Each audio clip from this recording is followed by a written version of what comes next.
যেই ঘরে ফজরের সময় দরজা বন্ধ থাকে কখনো সেই ঘরে রহমত আসবে না, বরকত আসবে না। আল্লাহর যে বরকত, ওই যে বলে এই লোক কামায় মাত্র 10,000 টাকা, এত বরকত, এত বরকত। এই লোক 1,00,000 টাকা কামায়, এরপরও ঋণ করতে হয়।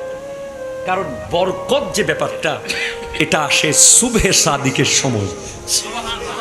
ফজরের আজান যখন হয় তখনই বরকতটা প্রবেশ করে। কারণ নবীজি দোয়া করেছেন, আল্লাহুম্মা বারিক লি উম্মতি ফি বুকুরিহা, আল্লাহ তুমি আমার উম্মতকে সুবহে সাদিকের সময় বরকত দাও। এজন্য ফজরের আজান যখন শুরু হবে আপনার ঘরের দরজা যেন বন্ধ না থাকে, আপনার ঘরের জানালা যেন খোলা থাকে। কারণ তখন একটা বাতাস আসে, ওই বাতাসটা মক্কাতুল মুকাররমা হয়ে মদিনাতুল মুনাওয়ারা হয়ে আসে। ওটাকে সাবা বলা হয়। ওটা কোনো মুনাফিকের গায়ে লাগবে না, ওটা মুমিনদের গা স্পর্শ করে চলে যাবে, মুমিনদের দিল পরিচ্ছন্ন করে চলে যাবে।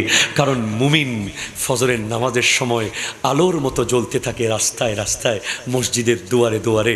সব মুনাফিকরা ঘুমের মধ্যে থাকে।